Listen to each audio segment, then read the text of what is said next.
Hello and welcome to episode 1002 of the Player One podcast for Tuesday, February 10th, 2026. I am your host, Chris Johnston. With me as always, from Canada, Mr. Greg Seward. Hello. How's it going, sir? It's busy. Real busy. Real busy. But it's all good. Yes. How are you? That's good. I'm well, thank you. Good. Yeah. Happy to hear it. Yes, indeed. And joining me from the great state of Washington, Mr. Phil Theobald. I'm back Welcome back, sir. from my whirlwind tour, Tokyo, Japan. Yes. The country is so nice, they named it twice. Is that true? No. No. Nope, not even a little. No. But I'm Yes, back. indeed. Hello. Hi. How you doing? I'm doing well. How are you? Good. Did I miss anything exciting? Nah. I'm fine, by the way, to answer your question. Oh, well, good. I'm fine. Apparently, the Seahawks are winning. They're 9 on their way love. to winning the I'm Super looking Bowl. at the score right now. Yeah. Our Look, there's- local football team is competing in the big game. The big game. Yes. And I can only imagine I'll be able to hear what the outcome is based on the amount of fireworks go off right outside Never my even occurred door. to me. I think we're just at the halftime show just occurred. Yes. So this Oh, is really? the, And it's easy. Is there still a United States? Because it seemed like once that halftime show happened, That was the make or break point. yeah, that was it. Yep. We're done here. Congratulations Yes. on surviving that, I guess. Somebody check and see if Portland's on fire. Mm-hmm. Yeah. I am a little shaky about the rules of football, but I believe it's first to 11 is the winner. Sure. No. So we're pretty close. That's Pretty close. That's not it. By the way, Greg, you know that fancy new microphone you have? It has a mute switch there. If you're going to cough or you're Yep. going to Wow. I'm aware. okay. Wow. Just letting you know. Mhm. CJ You know. with the live scolding. Yeah, it is just Very Yeah. professional. Oh my Absolutely. goodness. Well, anyway, Yeah. welcome back, Phil. Thank Do you. we have I've seen a lot of show and tell appearing on your Blue Sky feed yeah. of the things that you have purchased. And obviously we only have like a 90-minute show, so we can't go through everything Oh. here Oh on the my podcast. goodness. But if I may Watch us. ask, Yes. what is the favorite thing that you acquired while you were in Japan this time? The memories, Christopher. Well, of course. The fond memories of time well the spent. friends you made along the way. It's true. You know what? Yeah. Friend might be pushing it, Yeah. but I did have a chat with someone. Uh-huh. I was because I was over there for work. I spent a few days there. It was a work trip, and then I extended that another 6 days to be me bopping around in Japan trip. Yep. And I, at one point, went over to Shinjuku Mhm. and was wandering around a little shopping district by the Shinjuku station. And I noticed Is it Kabukicho or? it was not Kabuki. I mean, I did go to Kabukicho. Oh, of course Certainly. you did. Yes. But no, I mean was in- Kamurocho. I mean Kabukicho. Yes. I was in this particular area is like right across the street from the station. It's a little west of Kabukicho. Uh-huh. I don't know what it's a very compact little shopping area. I don't know what the name If of there's the a school- name. I don't know the name. Okay. There's like a Yodobashi camera there and Right. a Gigo, which is the big chain of Is like it on the side of the station that's the Tokyo Metropolitan Government Building? yes. Okay. Yes. That's where I would usually stay for Tokyo Game Show. Yes. in the EGM days. Oh, what hotel? Do you remember? The KO Plaza. That was, yeah. Well, when I went there for Game Now. Yeah, you stayed at the KO. Well, I mean, we were there. You were there as well. I was there too. Yeah. We stayed at the.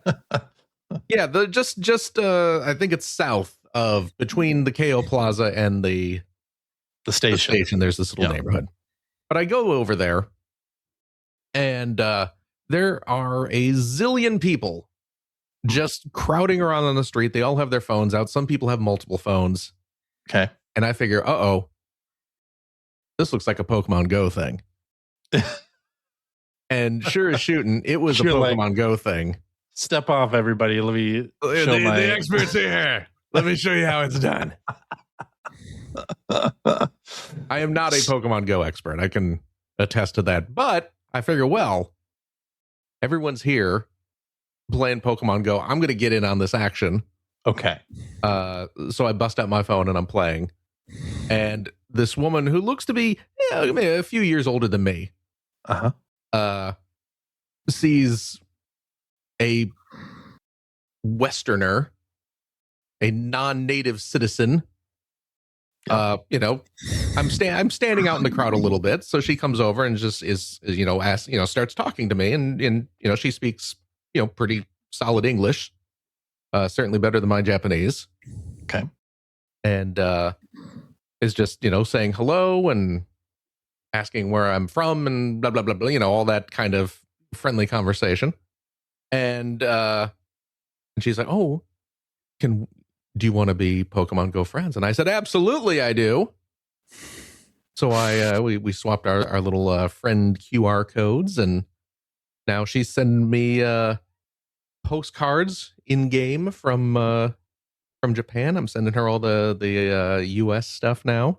Cool. That's very exciting. That is exciting. Making new friends. What's that? Making new friends. I mean, I need one or two. Sure. I certainly don't have any here. Got two right here. Oh, shucks. I know. I'm just playing. You know what I did get, though? I'm gonna show this off first just because it's pretty. Look at that. Oh. Look at that. It is nice. For those listening, I am holding up a little Dragon Quest slime. It is made out of clear, I guess, resin probably. But it is beautiful and translucent. It is. Wow. It's a little hefty. It's got a little weight to it, so it feels good in the hand. It's very smooth. Mm-hmm. It's just like slimes in real life. You can rub it, and it's very smooth. It is easily removable, which is nice when you want to take it out of the package. Okay. And it's right there on my desk now. But you know what I did get? What's that? I'm going to show you this. I went over. So in Shibuya, in the Tokyo district of Shibuya, there is a shopping center, a little mall, and the mall's got a lot of fancy stores. Sure, a lot of high end clothing stores, fashionable stuff.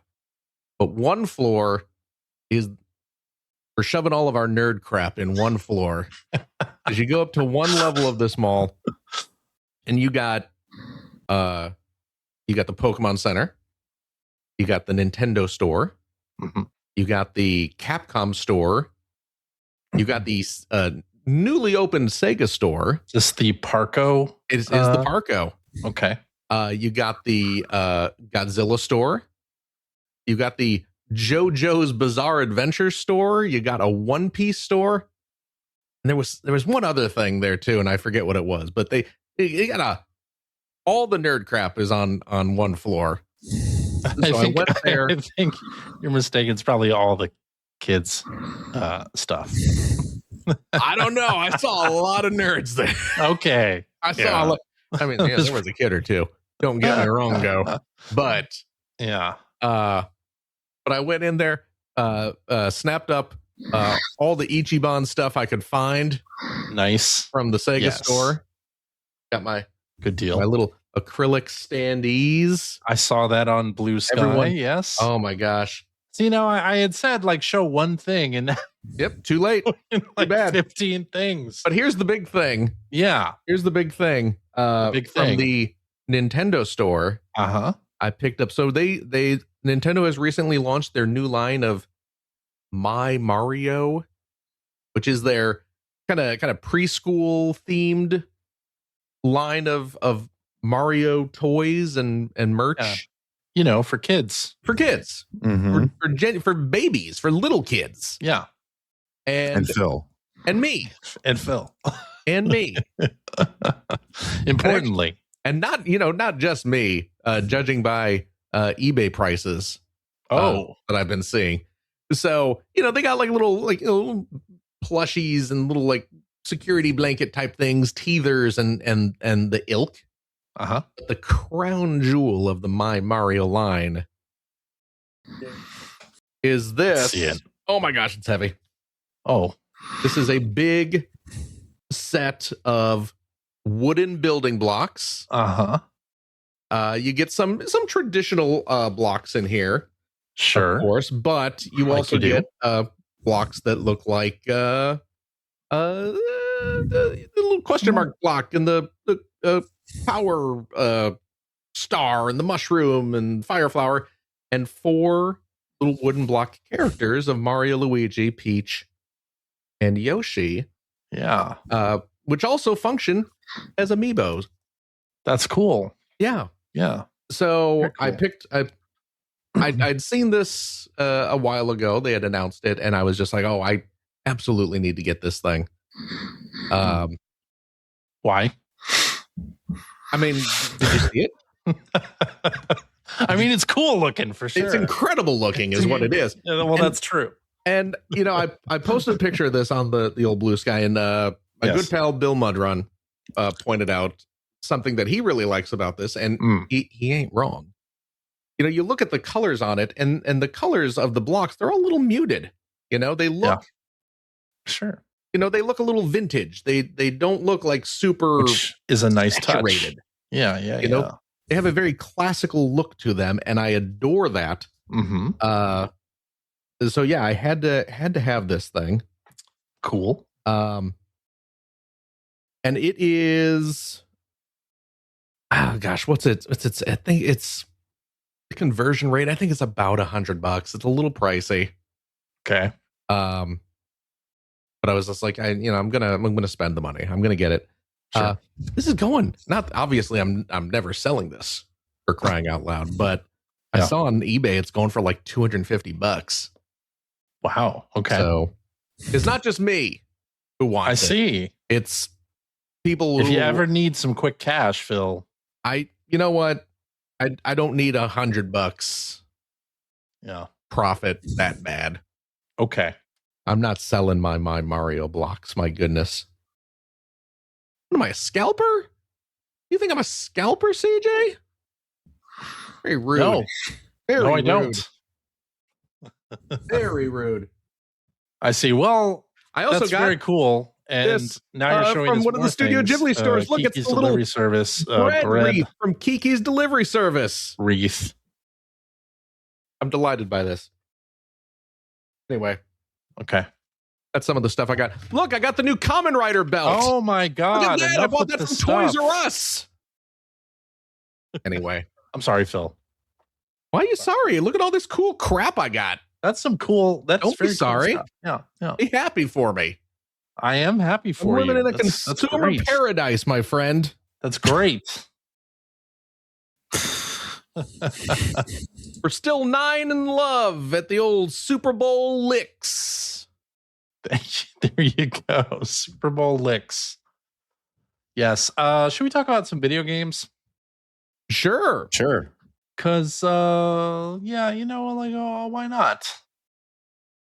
That's what I figure. Yeah. Okay. We'll do it. We got some new titles added to NSO.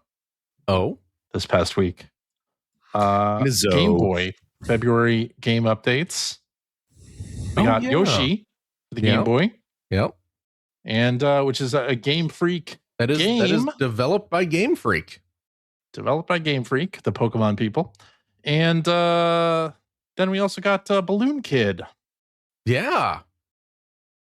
I was playing a little Balloon Kid last night. I don't think I ever have played Balloon Kid. Oh, really? No, never. What are your Missed out. feelings on Balloon Fight? I like Balloon Fight. Balloon Fight. Balloon Kid's Is- basically just the quest mode of Balloon Fight, isn't it? Oh, it's more than that. It's Okay. yeah, it's basically let's take the mechanics of Balloon Fight and turn it into a full-on platformer kind of thing. Yeah. So I need to play that. Apparently in Japan they had there was like a color version of that they got instead. So Oh, is if that you right? have the Japan NSO Game Boy application, you can play it in color. Oh, So Neat. that's kind of cool. I should restart it then. And Yoshi, pretty fun little puzzle game. Ooh, I played a bunch never of it played Oh my gosh. on the Game Boy and the NES back in the day. Just watching the trailer here. Yeah.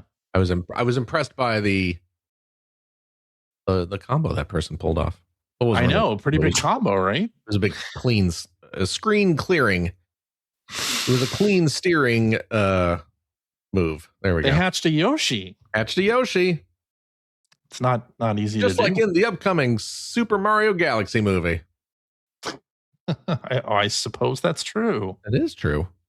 Yes. We've seen the trailers. Well, Yeah. we also got a Nintendo Direct partner showcase that had a bunch of stuff announced. And they kicked off with Orbitals, which I know I'm very excited about because I think it looks great. Boy, it does look great. But it is, of course, one of those multiplayer It is a multiplayer game. Yeah, who knows? Gosh, look how pretty that looks, though. Oh my gosh. It looks so good. Fucking 80s anime is the best anime. It's true. And Oh my goodness. to kick off a Nintendo Direct, that's a pretty good feat. That's an achievement unlocked right there Yeah, really. for that. Very cool. Yeah. And So what is it though? Because I didn't see the direct. Like what's what is the game? Orbitals? Yeah. It's a co-op action game very similar to It Takes Two or Okay. Split Fiction. You know what? Yeah, now I remember seeing this before. Okay. Yes, It we looks saw so it at the pretty. Game Awards about a month and a half ago. Right. And it's looking very good. Am I gonna ugh. What? Am I gonna have to get over my annoyance with multiplayer co-op action If you games? want to play this, you have to, yes. It looks so good. It does look so good. Ugh. Well, luckily, I mean, all you have to do, you can play over Game Share, right? Or you can play. All you need to do, a friend just needs to buy it, Yeah. and then you can play it co-op, just like that. Yeah. Well, I mean, I'd buy my own copy. But you don't have to, though.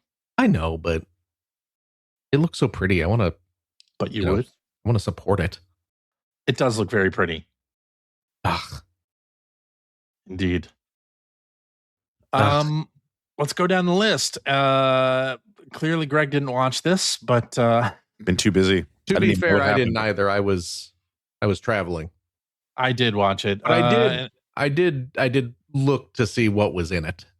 Yeah. So Orbitals kicked it off, and then we got 3 titles from Bethesda that ended the show. So Indiana Jones: The Great Circle, Fallout 4 Anniversary Edition, and The Elder Scrolls 4 Oblivion Remastered. Okay. It was about time for Oblivion to come out somewhere new. Right.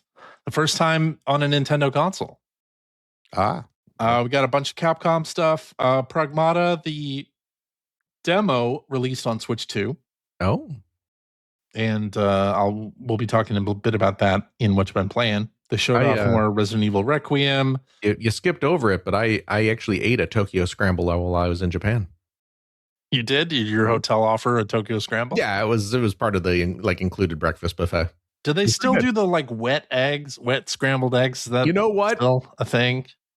I don't know. What world are we talking about? Solely because I have been afraid to order scrambled eggs in Tokyo.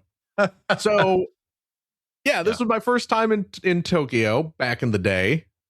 Yeah. And we're at the hotel and we go to the hotel restaurant for breakfast. Mhm. and I order scrambled eggs because let me tell you, your boy loves some scrambled eggs. Uh-huh. So I ordered the scrambled eggs. They bring them out. I don't know if they cooked them. Yeah, they did. They did, I mean, but if they very did, they cooked lightly. them for a solid like 20 to 25 seconds. There's a suggestion of cooking. They were like bright orange, and they should have been served in a glass or True. at least a bowl because It's they more were like a slurry than. oh my god. I Anyway. felt like they just tossed a chicken in a blender and just I could not handle it. It's not Western style. Not at all. Eggs. Not at all. That's for sure. And yeah, I've been too afraid to order scrambled eggs in Japan ever since. I see. I will never know. You'll never know if they've updated their No. I mean, why would they? preparation. I know. Why would they? They wouldn't. They through all of recorded history, presumably that's how they've prepared scrambled eggs. Why would they change in like the past 20 years? Good point. Like 2011, they're like, oh, you know what? Maybe we should start cooking our scrambled eggs. The last time I was in Tokyo was 2018. Yeah. And went to the breakfast buffet. Yeah. And they had scrambled eggs and they were the same. They were the same water. Okay. Watery. Yeah. See, that's. Yeah. I was wise to avoid it then. You're wise to avoid it. But Tokyo Scramble, a real game. This one is sort of stealth action game where you play Anne, a survivor who, after some kind of calamity occurs on the surface, she finds herself underground under Tokyo, and there's dinosaur-like creatures that she then must avoid. They're giving dinosaur, these creatures. Yes. No. They resemble dinosaurs, but they're yeah. So Pragmata Orbitals we talked about. Final Fantasy VII Rebirth is coming in June. So the remake just came out in January, and the second game in that series comes out in June. That's cool. Kyoto Xanadu. This is for fans of Falcom. Oh, you know the Xanadu game? Mm-hmm. I do. They did Tokyo Xanadu, I believe, in like 10 years ago. Okay. Right? And now they're bringing out a game called Kyoto Xanadu. So let me ask you this. Yes. The game that I spent my entire life calling Faxanadu. It's actually Fazanadu. Yes. It's Fazanadu. Yeah. Famicom Xanadu. Famicom Xanadu. Oh, I got it. You know what? I know that too, but I still call it Faxanadu. Well, yeah. Because who the hell's going to stop me? You still call it Ninja Gaiden? No, because that's stupid, but I still call it Faxanadu. Faxanadu is a made-up word anyway, so who cares? That's true. Yeah, they showed off a bunch of stuff. Captain Tsubasa 2, Super Bomberman Collection. Yeah. Very cool. They showed off more of the Adventures of Elliot, the Millennium Tales. That's looking very cool. Comes out on June 18th. Also, not in the US Direct, but in the Japan Direct, they got this little Goemon collection. Oh, yeah, I know. And not only is it not planned for US release, it's coming out on Switch and Steam. The Steam version is region locked. It's Japan only. Yeah. It's like, why? Wow, that's why mean. would you do that? That's how they do it though, man. I don't understand. What was it? The little the SD Shin Kamen Rider game, which I imported for the Switch. That also came out on Steam in Japan, but you can't buy it here. Why? Much to my dismay. Why? Oh boy, you know I'm buying this though. You know I'm importing this. I absolutely know that you're getting this. Oh, yeah. sweet Game Boy and console versions of Goemon. Something like 13 games in this collection, right? There's a lot of Goemon games. And is this just like the 8 and 16-bit and portable ones? I believe so. Let's see. I mean, there's 13 a list. titles. Yes. There's a list. It I doesn't. believe that is correct. I believe it's the console and portable ones up to the year 2000. Yeah, because it doesn't have like the what was it, the Goemon New Age, I believe, the kind of Mega Man-ish take where they redesigned him to look more like a shonen Right. anime. Wasn't that a little after the year 2000? I believe so, yeah, because it was GBA and PS1. Okay.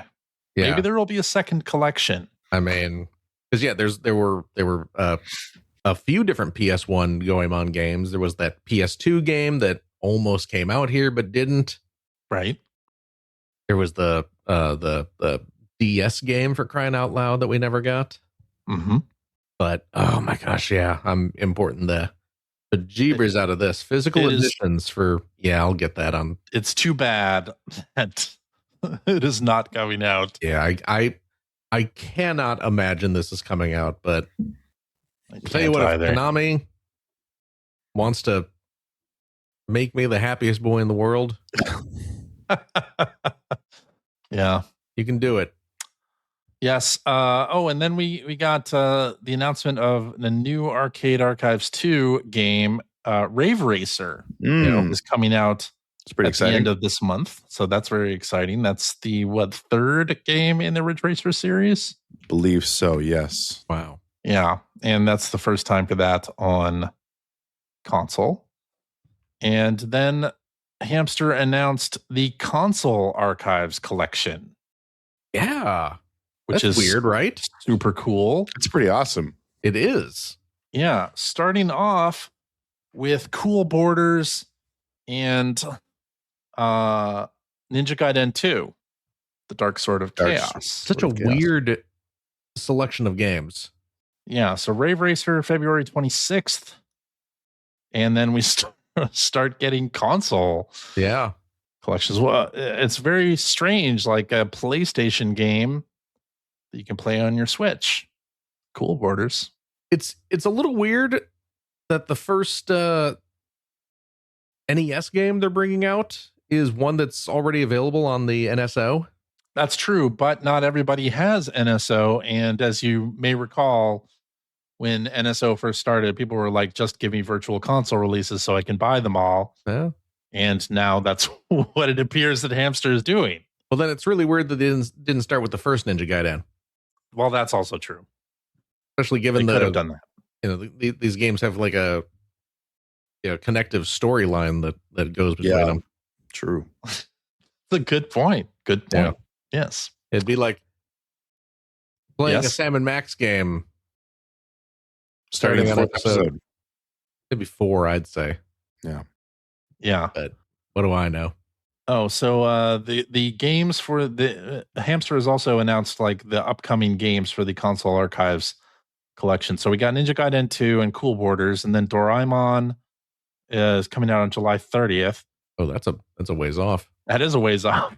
But are they also going to get games like Nobunaga's Ambition, Mag Max, Sonic Wings Special, Desaimon Plus, Rhapsody, a musical adventure. That's interesting.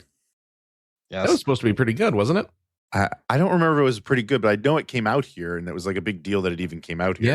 Yeah, it did come out here. Who released that? Master of Monsters, Disciples of Gaia, Monster Rancher Hop About for some reason. Oh, geez. And then UFO, A Day in the Life. So was Rhapsody Age Tech? Age Tech? It might have been Age Tech. Did they release it over here in the US? Which game? Rhapsody. I think so. Oh, it was Atlas. Right. Oh, they did Atlas. They released Thousand Arms as well, I think. Okay. They released a bunch of like little sort of, wow, I can't believe these RPGs are coming here games. But I mean, it was I mean, that was one of the nice things about the PlayStation and the PlayStation 2 is that the numbers they were just so ubiquitous that it was like we can bring out some of the weird stuff and enough people will probably buy it that we're gonna be fine. So that's true. Desaimon Plus, that is the that's like the shooter maker, right? I think that is the shooter maker that we never got. Yeah. You can make your own little spaceship shooting games. Yeah, that's kind of cool. Are they Are they translating some of those games? I have to doubt it. I doubt it. Yeah. Maybe the most they do is like overlays on the screen or something like that. I'm curious to know like what they're going to do for that, or if we will end up. I mean, they showed Doraemon in the Nintendo Direct that we got in the US. So was there text on the screen at all at any point? No. Or? Okay.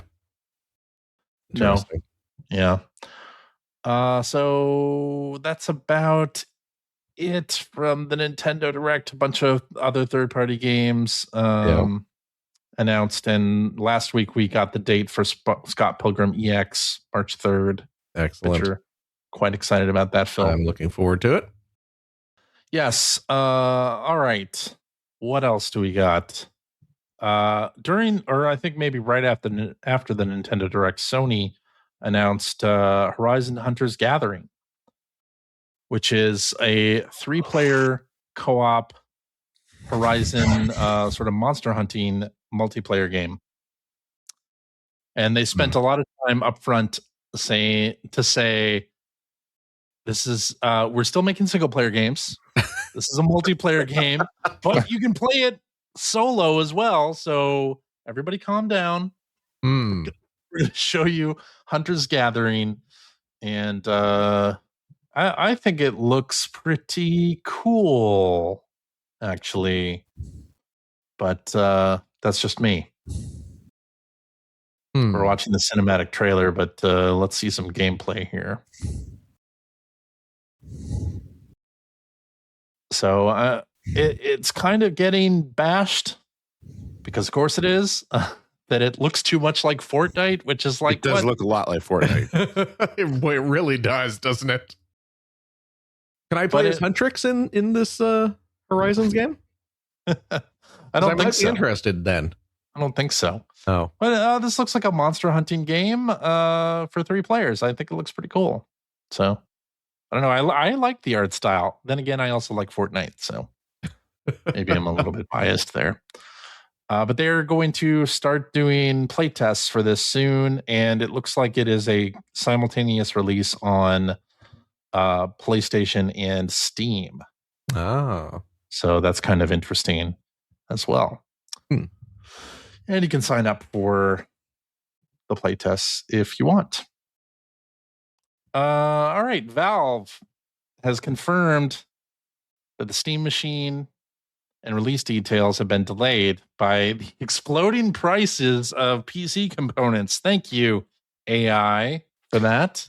Didn't I read a story too that Nintendo was thinking about whether or not they need to raise the price of the Switch 2? Because of soaring RAM prices? Yeah, I mean, they were asked whether they're going to, and they're monitoring this situation. So it's always a possibility that we get price increases on Switch 2 and anything else hardware related, really.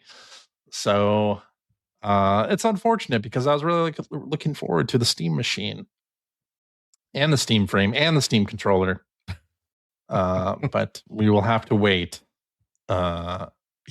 Prices on RAM and PC components have gone kind of crazy, and it's a bad situation for everybody. Especially consumers. Thanks, AI. AI making our lives easier. That's debatable. But it's certainly having an effect on the pricing of video game hardware and PC hardware. All right. We are done with what you've been newsing, and now we shall move on to what you've been playing. Phil. Yes. What have you been playing? Well, the big thing I've been playing, and by big thing I mean number of characters in the title, is a game I purchased while I was in Japan. Yeah. I see CJ is highlighting it in our document for some reason, like I don't know where I can search it on YouTube. Let me gather myself real quick before I say this title. Take a deep breath. Oh boy, I may have to stop it halfway through for a quick drink. Sumiko Gurashi, the movie, The Kingdom of the Sky and the Two Girls. Let's play Caracross. Yeah, that's what I've been playing.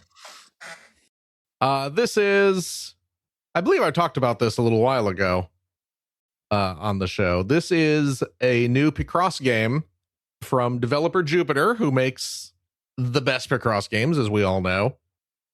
As far as I know, this one is not scheduled for a release outside Japan. It is a licensed Picross game. It is based on a series, anime, web series. I don't know what the original source of this license is. It's like a Sanrio kind of thing. It's just a bunch of cute little blob characters having adventures. I know nothing about this. I did see these characters quite a bit in Japan, in stores and on merchandise and things like that. Okay. But it's a new Jupiter Picross game, and it has a physical release, which is weird. But I was excited to get a physical Picross game, and I did. I bought it I found it at a department store, just some department store near the hotel I was staying at for the work half of my trip. Okay. And I picked it up, and I've been playing it here, and it's a Jupiter Picross game. It is, for those watching the video, you saw the trailer of it here. It's very clearly a kiddie franchise. Yeah. So the game reflects that. This is definitely kind of my first Picross game. Most of the puzzles are 10 by 10 or 15 by 15. There's like 3 or 4 like 20 by 15s towards the end, but they're mostly the smaller puzzles. They don't bother with color Picross, presumably too difficult. They don't bother with Mega Picross because Mega Picross is terrible and a waste of time and effort. Sure, all true. Yeah, they have the clip Picross mode, but all the little clip Picross puzzles are open from the beginning. You don't have to unlock them as you play, like you do in the Picross S series. There is an extra little jigsaw puzzle mode where you're putting together very simple jigsaw puzzles, and it's very, very easy. Definitely skewed towards little kids. Okay. But it's a new little Jupiter Picross game. So, and how could you resist? How could I resist? Yeah. I will say though, for as much as we have talked about the one of the pitfalls of these licensed anime based Picross titles, where a lot of heads and a lot of the puzzles end up feeling very, very similar because of that, because you're making the same kind of basic head shape. You saw those characters, right? Yeah. In this franchise. Look pretty different. For those who are not watching the video, pretty much every character in this game looks like an oval with 2 dots for eyes, a little straight line for a mouth, and then maybe one of them has cat ears, maybe one of them has a little duck bill for a mouth, but they all look. So what you're saying is a little ooh mouth instead of just a straight line. So what you're saying is the puzzles in this are even more similar. A lot of the puzzles are very, very, and I guess, because it's a little beginner level Picross game, maybe that's good for the kids, but I would not recommend this to anyone but the release in the West. What's that? I'm seeing why this didn't get a release in the West. Yeah, that's what I'm thinking. So only the most hardcore Jupiter Picross devotee, I think, would be interested in this because, a lot of them, they mix it up a little bit. There's, I'm assuming props and items that are relevant to the series lore, I guess. I wouldn't know. But yeah, a lot of puzzles where it's just like, oh, I'm making another oval with a couple dots and a line for a mouth. So, yes, I see. Yes, it's a fun little diversion, but yeah, it's definitely like I get why they haven't announced this for a release outside Japan so far. Gotcha. I also, when I purchased it, I got a little roll of washi tape. Is that what that's called? That little like craft tape. Okay. That is, you go to like a little like Japanese stationery store, and they have that like those thin little decorative tapes with little characters on it and stuff. Yeah. It was a free bonus. A free little bonus. Look at that. Very That's nice. the price of admission. Yeah. Pre-order bonus. I mean, not pre-order. It wasn't bonus. free. No, it was in stock. It was just in stock. here you go. Okay. There was a little goodie rubber banded to my game. Cool. You know, look at me not complain. Yeah. I picked up the Super Bomberman Collection. Yeah. I love me some Super Bomberman. Always have. Yeah. And it's, I mean, what do you want me to say? It's a collection of all the Bomberman games. You got including a bunch we didn't get in the US. Over here in the States, we only got the first 2 Super Bomberman games. Mm-hmm. But there were 5 of them on the Super Famicom. Yeah. So yeah, now I have all the other extra ones. They have the English versions on there. They have the Japanese versions. They have the PAL versions on there, which is pretty great. Okay.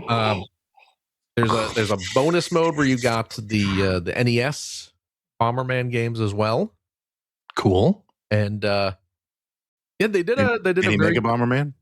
No Mega Bomberman, no TurboGrafx, no Saturn, but you know, stay tuned for Bomberman Collection 2. Exactly.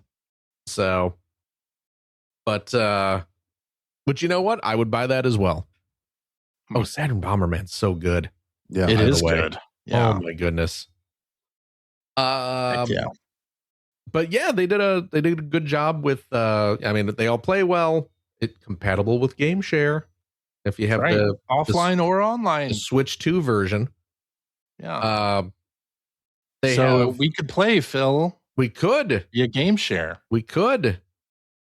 Yeah. They have scans of all the boxes and instruction manuals and everything, and there's a ton of artwork you can access, things like that. So cool. It's a solid collection.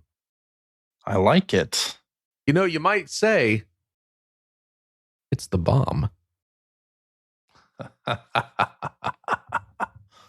Yes. You might say. You might say it. This collection's the bomb. Oh. That's good stuff. I'm very, very pleased to have picked that up. That was a delightful surprise. It was also lovely because it got shadow dropped, yeah? It did, yes. Yeah, we're doing a shadow drop. Bomberman Collection. Here it is. So, yeah, it's pretty cute. It's cool. Pretty cute. And then this is a game that was updated recently, I believe, while I was on my trip. So I wasn't there day one for the update. But Ball Pit got a free update. The Regal update is what it's being called. Which adds a couple new characters and some new items, I think. Okay. Maybe. I don't know if there's new items. There's definitely a couple new characters though. There are new items. There's new power-ups and things that you can then fuse and I thought so. Oh yeah, that's right. Because when you turn it on, 8 new balls there according to the trailer. There's some new buildings to unlock to build. So I've been playing a couple rounds of it. Cool. I actually was able to unlock the 2 new characters. Nice. Which, spoilers, Ball Pit spoilers. Does anyone care? I know you guys don't care, but if anyone wants to avoid Ball Pit spoilers, skip ahead. I guess. Who cares? Maybe. It doesn't matter. Yeah, doesn't matter. So one of the new characters is the Falconer, and his gimmick is that the balls launch. They're on either side of the titular ball pit. There are birds. There are 2 falcons on either side, and they're the ones spitting the balls onto the screen. So Nice. it's kind of adjusting to that's a cool. new angle of attack. And the other new character is the Carouser. And holy cow, the Carouser is amazing. The Carouser's gimmick is that you launch the balls out and then they shoot back and then they just kind of like start orbiting the character. You just have like all the little baby balls circling you, all the special balls circling you. So it's more if you like a close quarters ball pit, because the balls are surrounding your character most of the time. So you just have to basically run up into the rows of enemies and the balls just plow right through them. And it is fantastic, especially if you get I got you get the vertical and horizontal lasers and you evolve them into the little pew pew up and down, left and right laser. Sure. And you have those spinning around you, and because they're spinning around you, they will plow through a row of enemies. You'll hit like half a dozen enemies at once with them as they're doing their orbit, which just sends this triggers a massive explosion of lasers. It's fantastic. The Carouser is great. Fantastic character. And yeah, there's a new building you can unlock that activates an endless mode. So if you play through a stage and defeat the boss, it will take you to the tally screen and show you what you earned. You can choose to go back to your village, or you can choose to continue playing the level. And then it just you have an endless stage where it just keeps going until you die. Okay. Just to give you a chance to just earn more gold and resources and everything. And I was playing a bit of that earlier, and it's great. Ball Pit's fantastic. I absolutely love it. It remains one of my favorite games of last year. And I think they've said they might have a couple updates. Yeah, I think this is just the first of a few. Yeah. Yeah. So I am very excited to see what comes down the pit as time goes on. Yes. But yeah, I'm very much enjoying it. So cool. And that, dear friends, is what I have been playing. We're currently 12 love in the Super Bowl. Super Bowl end Super of Bowl. the third quarter. I see. I don't know. Again, I don't know football. I don't know how many quarters are in a game, but 4. Oh, look at that! We got a jock over here. I know. I played a lot of NFL Blitz back in the day, so I know. Yes, that's the only reason I know. It makes sense. Anyway, yes. That's what I've been playing. CJ. Yeah. It's been so long since I've talked to you. I've been wondering what you have been playing. Me? I mean, you were next on the outline. Maybe I'll just skip you and go to Greg. Greg, no. What has CJ been playing, Greg? Looks like Dragon Quest VII Reimagined. Oh yeah, you want tell us what he thinks about that, Greg. I can talk about that. I'll hand the mic over to him. Oh, okay. That's very generous of you.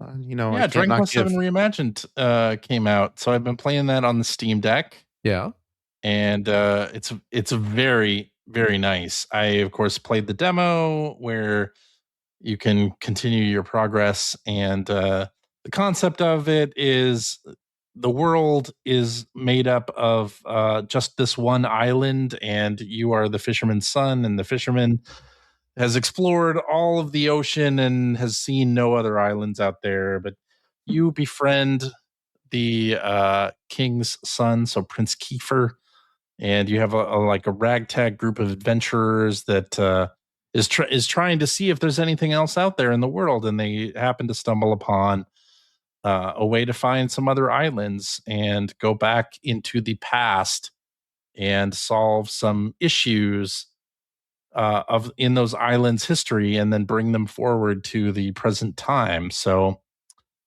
I never played Dragon. Well, I shouldn't say I never played Dragon Quest VII. I played maybe the first few hours of Dragon Quest VII back on the PlayStation 1 back in the day, and didn't play any more of it until now. But I am really enjoying the way everything is set up. And of course, this was something like a 200-hour RPG back on the PS1 in the PS1 days. And they've cut a lot of content. And also you can speed up battles and all of that stuff. So it's sort of at least the beginning is much easier to get into and start adventuring. And then I'm having fun just going through and playing the little stories of each island that you uncover. I'm about 4 or 5 islands in now, and each one is sort of its own little story. So you're sort of playing Quantum Leap with history in a way, and helping the island be brought into the present. And you go back to the islands in the present, and people say, oh, the heroes of legend a long, long time ago helped us, and that's why we're here now. And there's only a few so far that know that it's my party that was the one who helped. But yeah, it's a really interesting game, really well written. Like the writing is really fun and super easy breezy, and like most modern RPGs, it has some nice settings to help you granularly adjust the difficulty, so you can boost your EXP and gold and job experience that you get in battles. And you can also adjust the monsters, like how much damage they do in battle, and whether or not they're like roaming the map to hunt you down if they see you, or you can just have them just stand there on the map if you want. You can also adjust whether your party gets their HP refilled after battles, which is a really nice QOL thing. I really like that. So instead of having to like rummage through your health items post battle and like make sure everybody's refilled, you can just have the game do that automatically and not actually use any health items. Oh, it's just like a free heal. It's a free heal. Oh, yeah. Wow. Okay. Free heal. Not magic points, but heal HP. Yes, health points. Okay. Yeah, and it looks great too. Yeah, it does look good. It really, really looks great. It really does. And it runs at like 90 frames a second on the Steam Deck. It's really nice. And a lot of the scenes have voice acting, really good voice acting in there. I'm actually kind of curious. There have been a couple islands now where I'm kind of curious to see how it was presented on the PS1 because they do some really interesting things with camera work, and it looks like a modern game, which I kind of love. I hope that the PS1 game definitely did not. The PS1 game definitely did not do that. No, it did not. Yeah. And oftentimes while playing this, I forget that I can manipulate the camera. So the camera, it's a 3D camera, and you can rotate it. And I'm used to playing old school RPGs that have a fixed camera. So it's like, wait, I wonder what's behind this building. Oh, I can actually manipulate the camera and find out. So having a lot of fun with this one, and maybe I'll actually finish it. Some of the reviews said that they were able to get through it in like 50 to 60 hours. So, oh, really? Quite a bit shorter than really shortened it up. The original game. So, yeah, curious to see how things will continue going. I have not yet unlocked the job system. That's like the next big feature of the game that I've not yet tried, but I have been gaining experience in the main character's default jobs. So, yeah, I'm really enjoying it though. That's cool. And I hope they do more games in this style. I hope they do. Dragon Quest IX would be great to see in this style. That was a DS game back in the day. Oh, right. And hell, I'd love it if they did Chrono Trigger in this style, because Akira Toriyama's art in this style with the sort of doll-looking characters and enemies, it just looks so good. Yeah. It's very, very good. So I hope that Hexadrive, which is the developer that did this one, I hope they're given Chrono Trigger, because that would rule. Even though Chrono Trigger, I could see like an HD 2D kind of thing happening for that, but yeah, I would also really appreciate something like this, make it look even more modern. So, been playing that. CJ. Yeah, I know. I already showed off my Japan stuff, but did you see? Yes. Did you see my other slime I got? I did see Japan. your other slime. My McDonald's slime. Yes, My McDonald's nesting doll slime. that's pretty cool. That opens up and there's little Grimace and other McDonald Land characters as slimes. So what was that a promo for? What game? Well, is it just general Dragon Quest? Oh, McDonald's Japan is currently having a cross promotion with Dragon Quest. 1 and 2 HD 2D came out, and then Dragon Quest VII Reimagined. So the logo, they have a custom logo. Dragon Quest with a stylized M that kind of looks like the 7. But they have a few different Dragon Quest themed sandwiches over there now. And what are they called? Like the slime burger and what is it? Packy? Is that the character? Draki? Like yeah. A Draki, right? Yeah. Yeah. I think they're Draki themed, I believe. Okay. That's like one of them has like a little piece of meat kind of like hanging out like its tongue and stuff like that. It's very fun. Cute. Yeah, that's very fun. Very Akira Toriyama. But they have these little slime toys, and they are so apparently the way you got these was you had to enter a lotto because they only had limited numbers of them. Yeah. And so you had to enter a lottery to win the opportunity to buy them, which is a semi-common thing over there. That was how they like a year or so ago, McDonald's had a Evangelion crossover where you could get like a set of, it was like a big hamburger toy that transforms into an Ava, stuff like that. So you had to win the opportunity to buy one of these. However, I popped into a McDonald's while I was over there because they're also having Crayon Shin-chan Happy Meals. So I wanted to get a Crayon Shin-chan Happy Meal. And one of their glorious fried apple pies, because they still fry the apple pies over there. And this was in Akihabara. There's a McDonald's in Akihabara, and they had one of these sitting on the counter with a little sign underneath with a bunch of text I could not read. Sure. So I busted out the old Google Translate, held it up, and what it said was limited number for sale.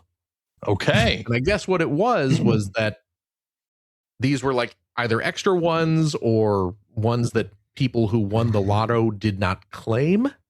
So I asked the clerk, can I buy one of these? And he was like, yeah, let me ring you up. Nice. I gave him like, it was like $20, I think. Cool. And I was very, very happy to get stupid video game fast food crap. Nice. As you might imagine. Yes. Anyway, what else have you been playing? I could imagine. Well, I'm back on Fortnite. Oh, yes. Not only because the Michael Scott and Dwight skins have shown up in there, which are very cool, but also the new Fortnite Festival, which, as you'll remember, is basically Rock Band now. because Harmonix got bought by Epic and got put in the Fortnite mines. And so they introduced their new artist spotlight for the new festival pass, and it's Chapel Rowan. Chapel Rowan. So I should tell my daughter that. She loves Chapel Rowan. So Chapel Rowan has skins in Fortnite now, and as well as some tracks in the Fortnite festival. So and you can get like a little pink pony, because now they have little creatures that follow you around while you're your little pets. The pets, yeah, your mascots. I don't know what they call them. I don't know what they call them either, but I now have a pink pony mascot. Now, I believe, and correct me if I'm wrong here, but I don't think I am. Yeah. But if you're playing, when you're in a match, when you're in an online match, I don't believe the other players see your little pets, do they? I don't know, actually. From what I understood, and maybe I misinterpreted something, but I don't believe see your pets. I think you're the only one who sees, like, if you have SpongeBob following you around. SpongeBob's one of those little pets as well. I think so, yeah. Yes. Yeah. But I don't believe other people can see those, but maybe I'm wrong. That wouldn't be too surprising, I suppose. Be kind of a bummer, though. I mean, and I get, money for you, but, it'd be more fun if you could see everyone else's little critters running around behind them. That's true. That's true. Maybe there's some technical reason why they don't. I don't know. Maybe. The new K-pop Demon Hunters went up in. I did see that as well. Yeah. Did you get them? Of course I did. Nice. This game and you don't even play Fortnite. This game I only play when there's a new character I want to get. Yeah. I played a little bit of Fortnite Festival, and it was quite fun. I'm gonna be playing it again sometime soon, because regular shows coming. Oh, that's right. They're coming up very soon as well. There'll be some regular show skins, so I gotta get on that. The other game I played was the Pragmata sketchbook demo. So this demo hit all systems, not just the Switch.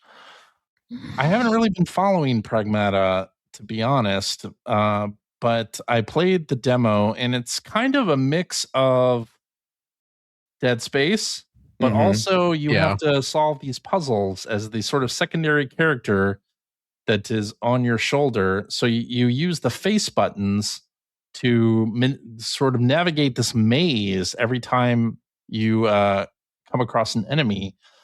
So that takes away their shields, so you damage them. And there are different hazards. Like sometimes you have to avoid a particular block, or there's a special power up that if you use it in your little route to complete the circuit, then you get a certain amount added to your damage counter. Your weapon does more damage. And it's pretty cool little demo. I was pretty happy with it. The action's pretty good, and it wasn't too difficult to do the puzzles pretty quickly. Okay. Although I did get confused and thought, oh, maybe I should, I started using the D-pad instead of the face buttons, which was, of course, wrong. And it took me a second to realize I wasn't playing the game correctly. But yeah. I think this might be worth checking out, Phil. I think you might enjoy it. I will check it out. It looks like it could be fun. It could be fun. I'm still not sure about the final release, but is it a guy in a suit? It's a guy in a suit. I thought it was a robot. I also have not been following this game. I just kind of assumed it was a robot that she was riding around on. No, it is a guy in a suit. Yes. You know what? I'll be honest. It's less interesting knowing it's a guy in a suit. It would have been more interesting if you were just a robot. I wanted this little girl to befriend a robot. Yeah. And not just like, that would be cool. Now it's just Last of Us in space. But she's got special powers, and she draws as well. I mean, a lot of kids draw, though. I mean, well, yeah, she does a nice little piece of art of you and of her and Hugh defeating robots. Oh, Hugh's the fun. guy. Hugh is the guy. Yeah, Hugh's the guy. Yeah, Hugh's the man now. Dog. Get it? Yeah, it's like that website. the meme before there were memes, before they were called memes. All right, this was back when they were called memes. Memes. Greg, hi. You can wake up now and tell us. I'm so sorry. I'm so tired. What you've been playing? I should have put you first. Not much, but I did end up still searching for like something to get into since finishing Yote, and finally just broke down and got a new Picross game. Yeah, so I knew that I would play that, so picked up the Capcom game. Oh, you had not bought the Capcom one? No, I hadn't bought it. I mean, I bought the Namco one. Was the most recent one I'd purchased. Okay, that was like last year. So okay. So yeah, it's like, well, there's Capcom or there's SNK, and while I love SNK, I love Capcom more. So I ended up getting that one and moved my way through it. And I remember, well, what you were just talking about previously about how, you know, when you get these licensed Picross games, you end up with a lot of heads. Yep. But you know, it doesn't bother me too much in this because, and I'm mostly focusing on like the Mega Man bosses, right? But the Mega Man bosses are all so completely defined by the shapes of their helmets, shapes and colors of their helmets, that I find that the puzzles don't feel too similar, right? Yeah, it's to not each other. It's not as egregious as as like other like random anime-based anime ones. face XYZ. Yeah. So I mean, I'm really enjoying it, and it does fix that problem that we talked about last year, where the Namco game had all the different video game loops, which were great, but they were all like 30 seconds long. And you're talking about like when you get later into the later puzzles, they can take like over an hour to beat. Oh yeah. And I like having music playing. While I'm solving. So it's really nice to have that shuffle feature. I do wish that there was a little bit more variety in the soundtrack, but I mean, it is cool. And I mean, you know, it's always especially fun when a Mega Man tune comes on, or Mega Man X tune, especially. Yeah. Because those are the ones that resonate the most.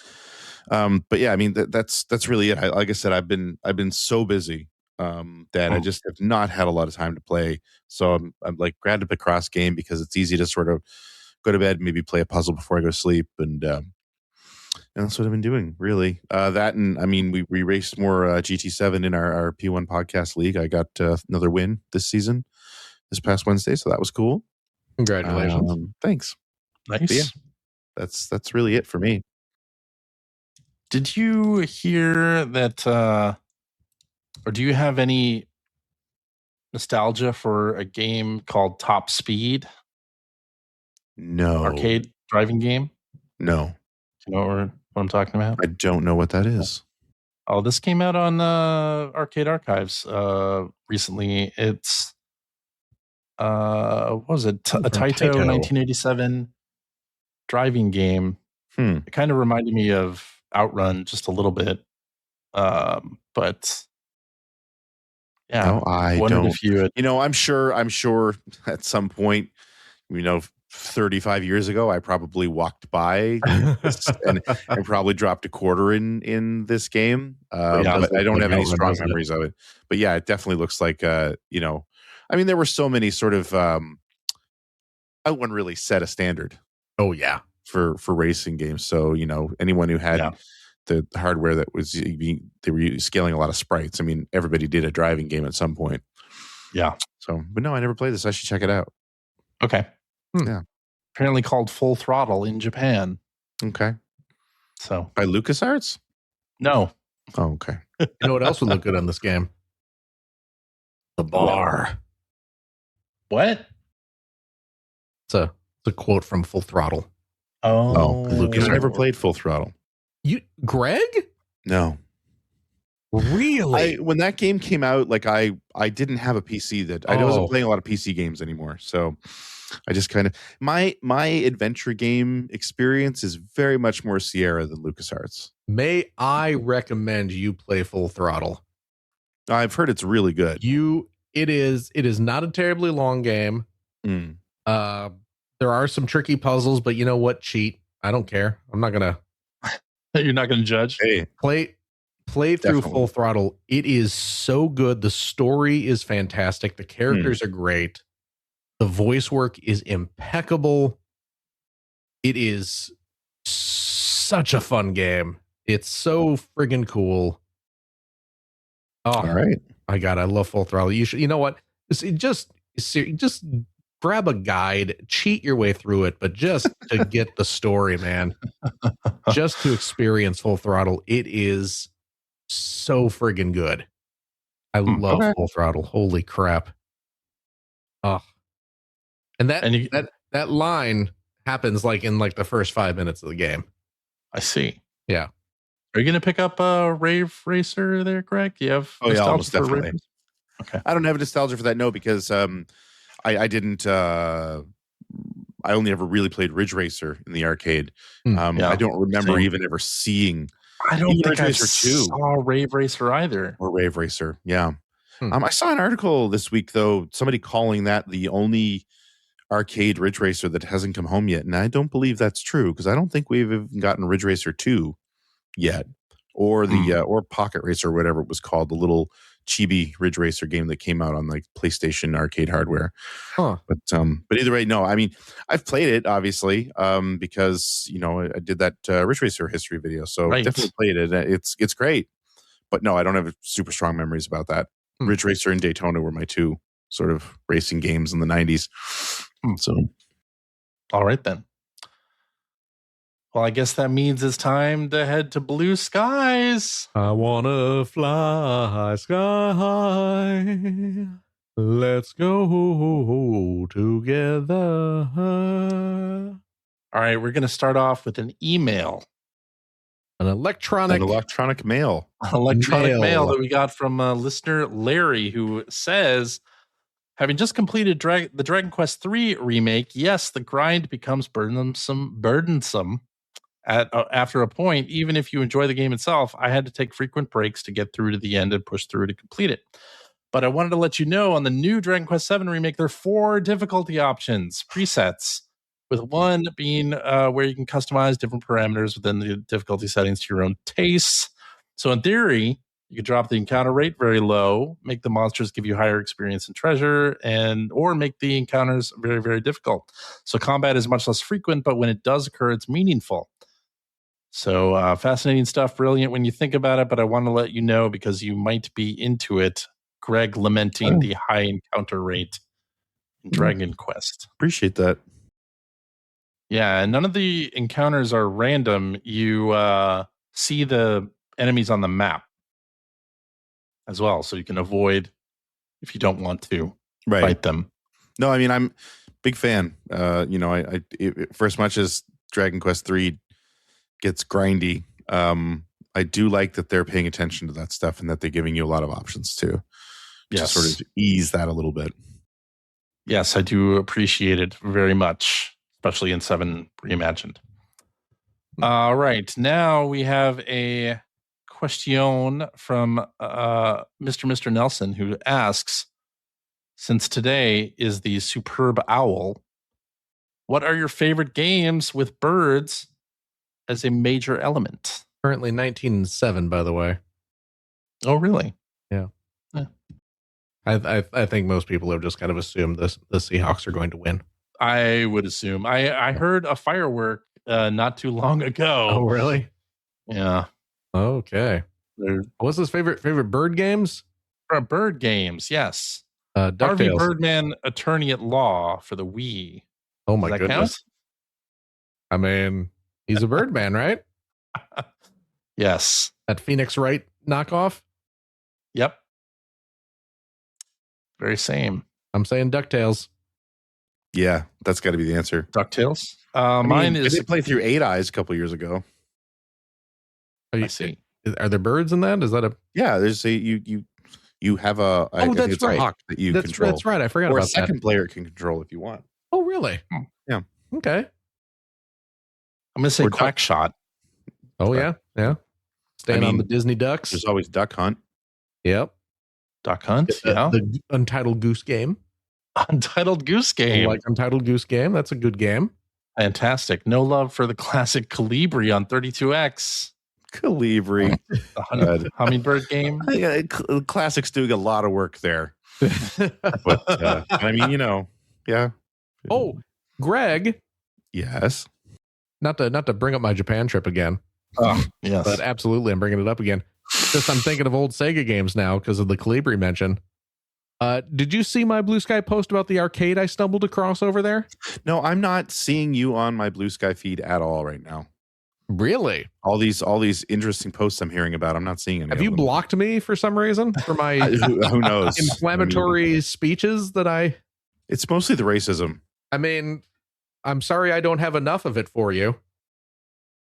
You know what? I'm going to set you to notify when. Well. Yeah, wow. Right. You should feel blessed because I haven't done that for anybody else. Look at what I saw. CJ just brought it up. Look at what I saw at this arcade. Look on that upper left picture there, Siege. It's is it? I can't. Oh, Sega Sonic Hedgehog. The trackball game. There was a. Did you play it? I did not. I just watched it. I mean, I have played it before. So okay. Yeah. But yeah, I stumbled across because most of the arcades now. This was in Akihabara. Most of the arcades are just full of claw machines and this one looks nice. Gachapon, and you'll get some Taiko no Tatsujin machines and a couple other music games. Yeah. There's usually like a music game floor in some of these arcades. Yeah. But really no place has classic arcade games anymore, but this arcade place certainly did. Holy crap. Up on the 6th floor, it had a whole floor full of old games. It had the sit-down Outrun. CJ's showing there's like the Golgo. There's a Golgo 13 game where you have a big sniper rifle that you aim through. Yep. It had a Lupin the Third light gun game. Azumanga Daioh Puzzle Bobble.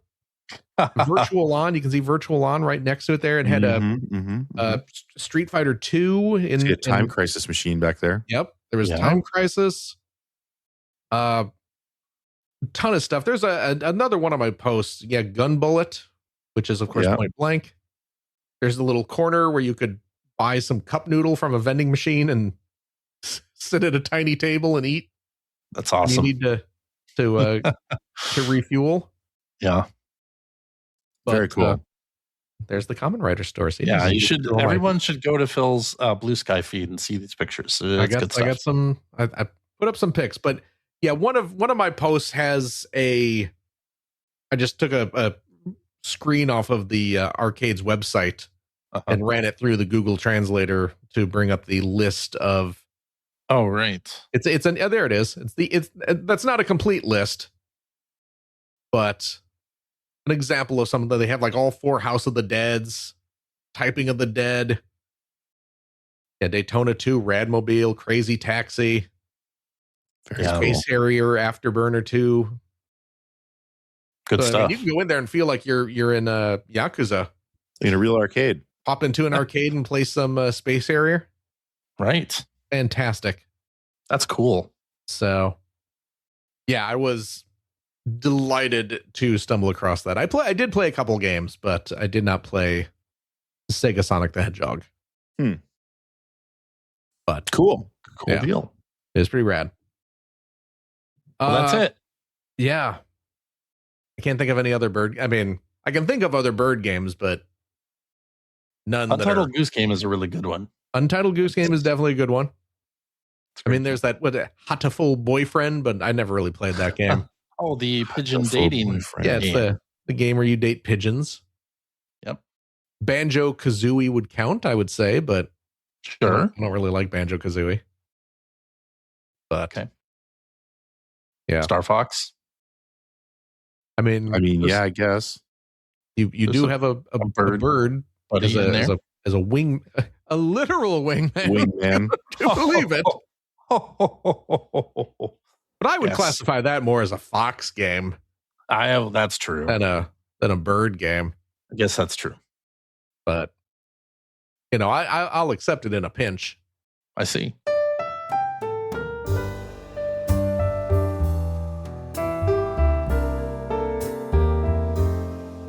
Alrighty, and that is our show for this week. Thank you very much for listening. If you have a question for us or would like to comment on something you heard, you can direct that to @P1 Podcast on your blue skies, or you can go to our internet website at player1podcast.com.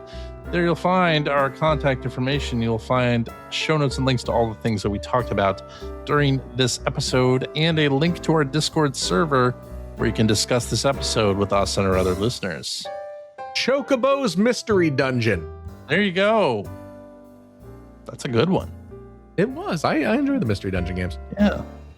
If you would like to subscribe to the Player One Podcast, you can do so by visiting player1podcast.com or by loading up your favorite podcast listening device. We're also on Spotify. You can like us on Facebook. You can watch video archives of our show on the youtubes.com/P1 Podcast, or you can watch us live most weeks on, the YouTubes, the Facebooks, the Twitch.televisions, all over the darn place.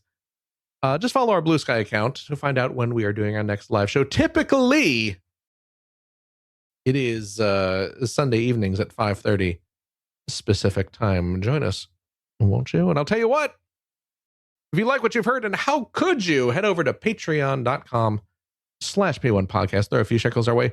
Somebody has to finance my expensive vacations to Tokyo. I would like to thank all of our listeners for buying me that big box of Mario blocks, my Dragon Quest McDonald's line. No, we didn't do that. All my many boxes of Tokyo banana snack cakes. How did you bring all this stuff back? Yeah, I was just gonna say, did you bring a whole new suitcase or a whole extra suitcase with you? I packed.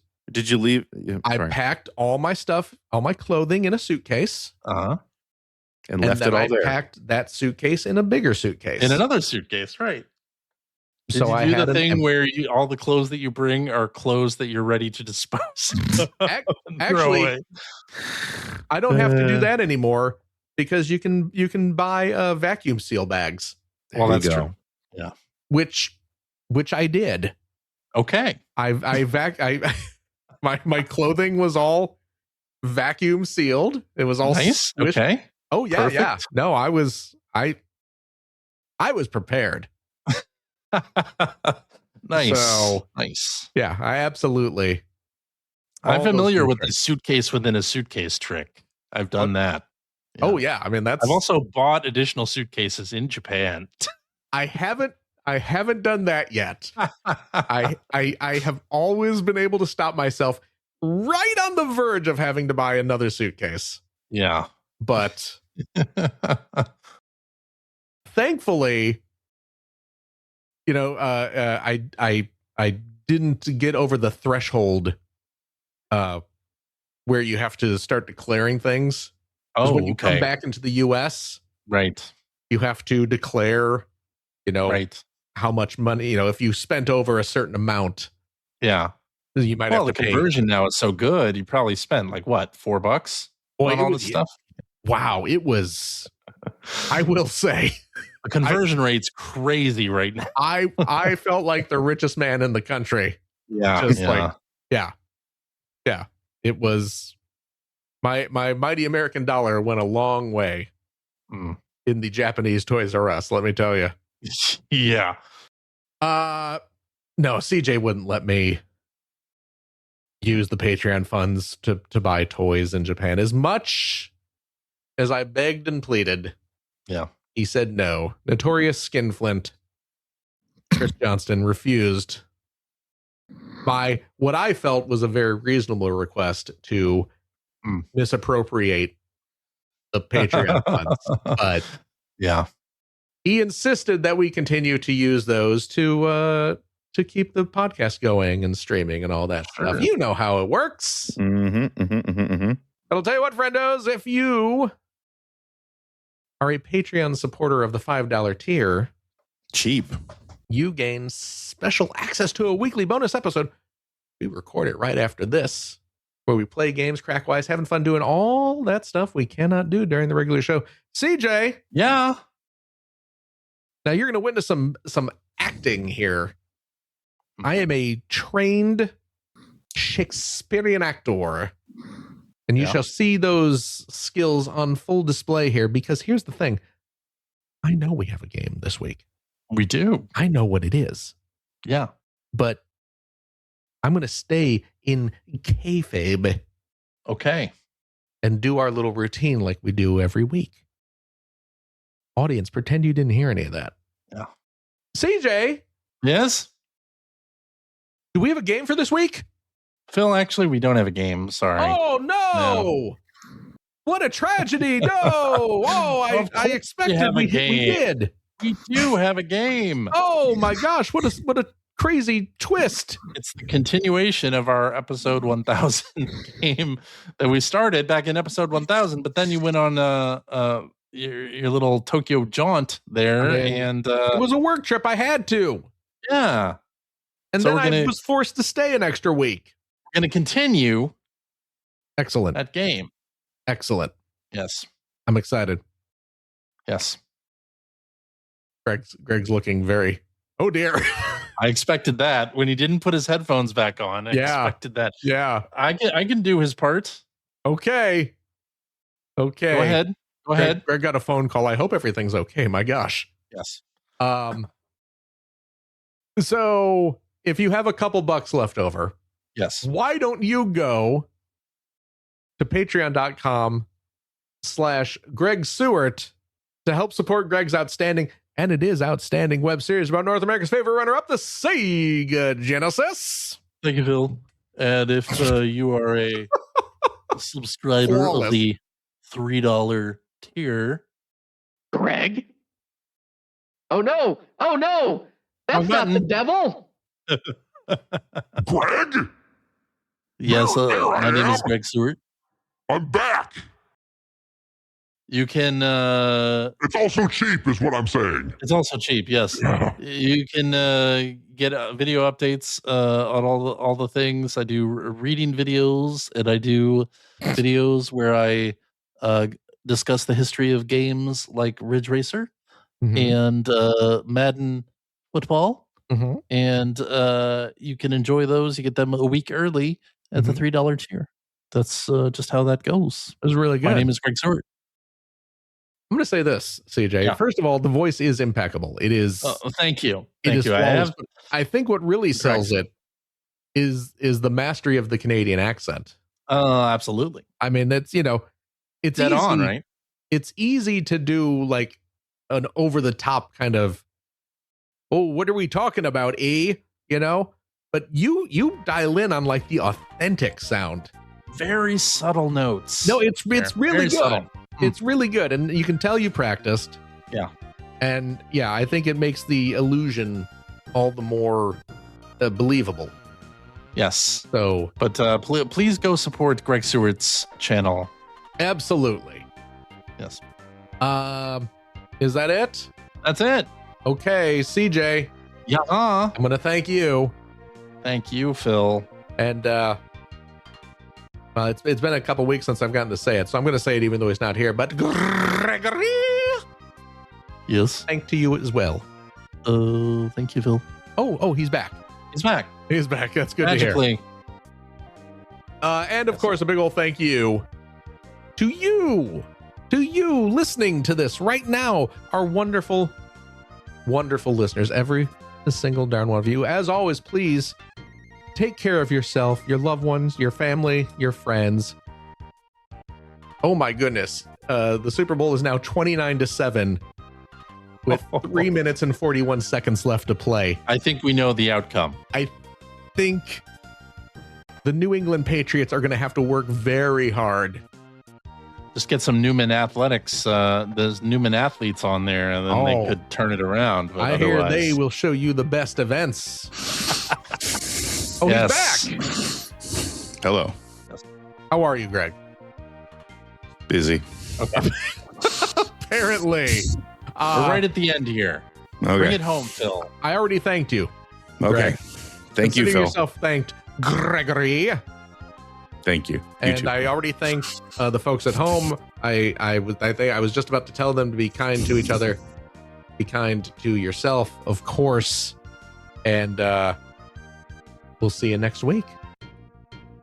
Bye-bye. Bye. And goodbye.